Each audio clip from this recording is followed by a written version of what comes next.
Hello, I'm Rick, and this is your seat at the table, and welcome to another weekend of going through my collection. And we are coming down to the last handful of books in my Star Wars selection, so let's get with it. This particular one is, I believe, it's from a third generation of Star Wars role-playing game.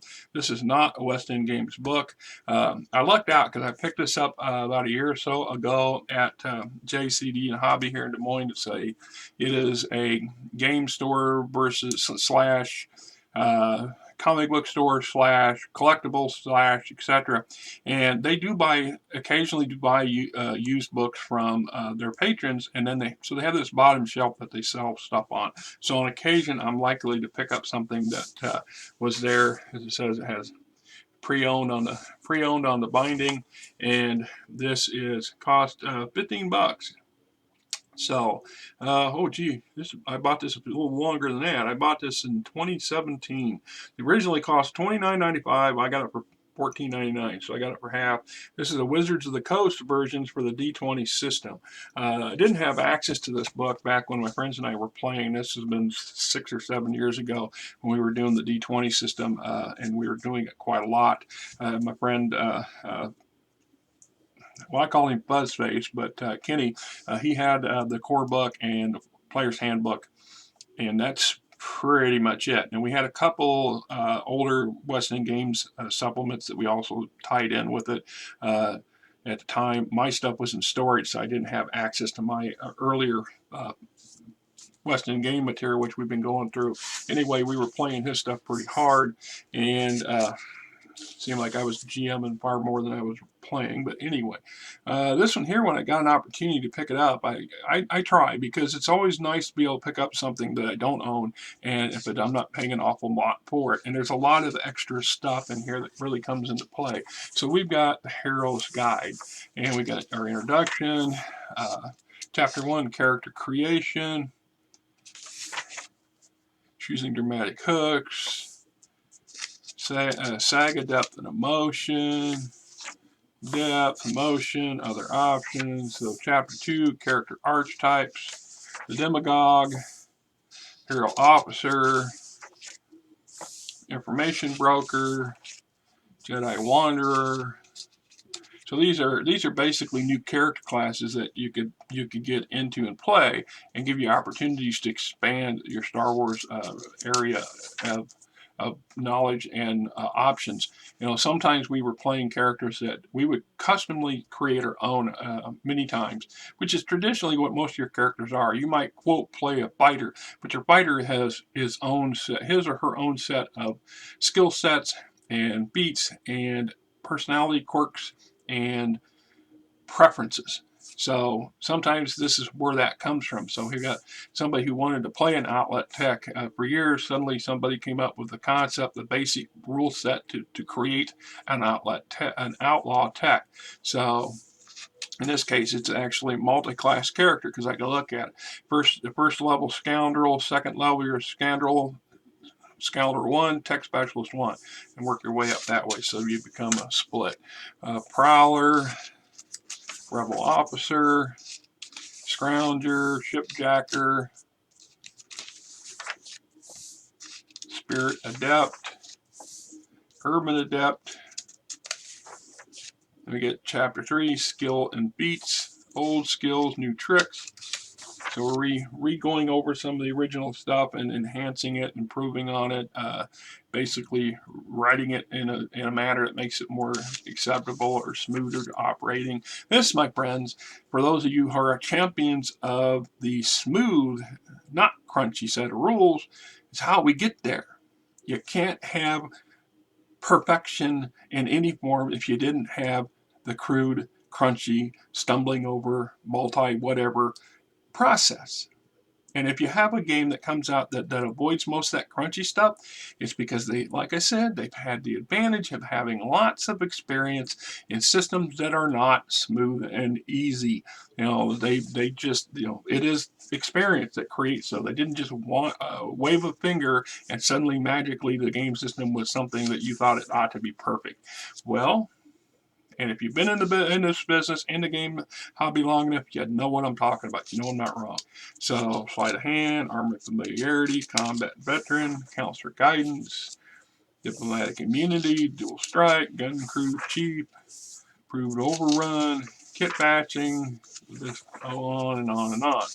So, lightsaber feats, martial arts, the various alien martial arts options, force mastery.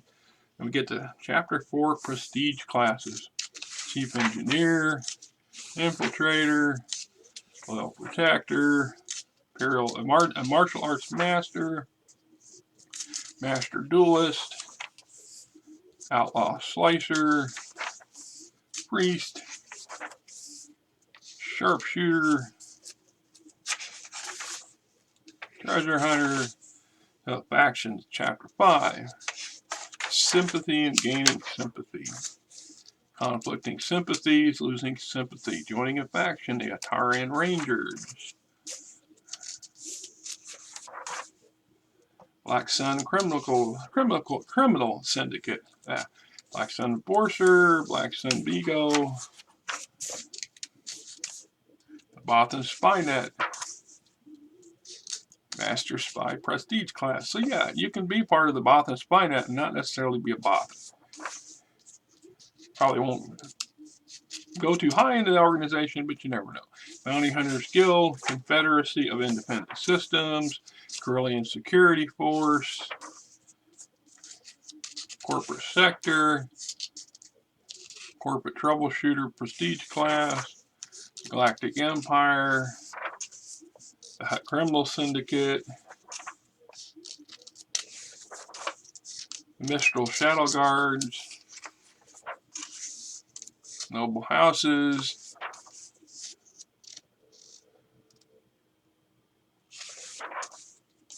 Peace Brigade,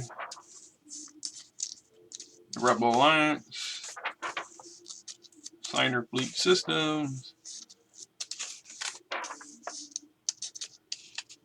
and we got other factions, other times. So the Jedi, the Republic, the Sith, the Yuzong Bong, other periods of time, the rise of the Empire, New Jedi Order, the New Republic, creating new faction rules. Chapter 6 is equipment. Starting credits for higher level characters, character loans, getting a loan, payments, interest, missing a payment, defaulting on a loan. This is how you end up with your legs broke or worse. Comlinks, terminals, local communications, comm codes, interstellar communications, the holonet, new equipment and weapons, cybernetic technologies,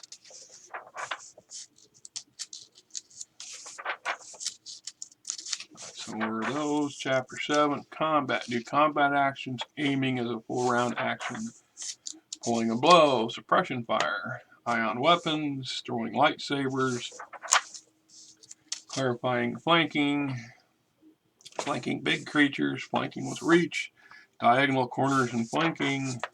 Chapter 8, the Force, new Force techniques, empower the Force, enlarge the Force. Alternative Force traditions, the Barandu Sages, Barandu Sage Prestige class, the Mutaki Adept Prestige class, the Zazan Shah Warrior Prestige class, creating new Force traditions, Force spirits. Chapter 9. Yeah, I can talk about that for back in a second. That was something that it came out later and it showed up in the books and the movies and stuff. It's always been the Jedi and the Sith are not the end all, the beat all of Force followers. Now, the earliest edition rules had some actually pretty stringent codexes in them preventing alternate pathways through Force mastery. So the only way you could get all three, the control, alter, and sense in any significant ability, but all three together, you had to either be Sith or Jedi. And they relaxed that a hair bit later, so you can have alternate pathways to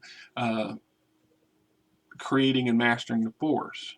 And traditions and things like this, where it's still the Force, it's still the light side and the dark side and the gray in between, but you've got a different system of I don't want to say honor, but a different code of ethics, a different code of conduct and pursuit, and a different set of mandates.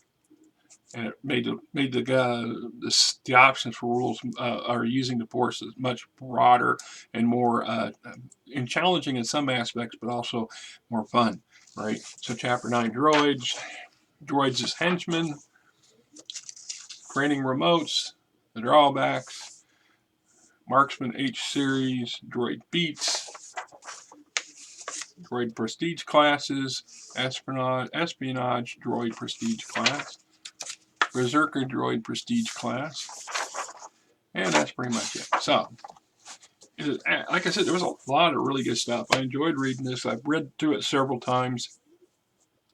It says here, it features over 90 new feats, including Blasterslinger, Dark Power, and Kinetic Combat, as well as 7 feats that reflect mastery of each of the lightsaber forms.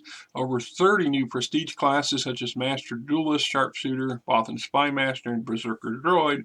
Over a dozen factions, such as the Rebel Alliance, the Bounty Hunters Guild, and the Hutt Criminal Syndicate, along with rules for joining each one.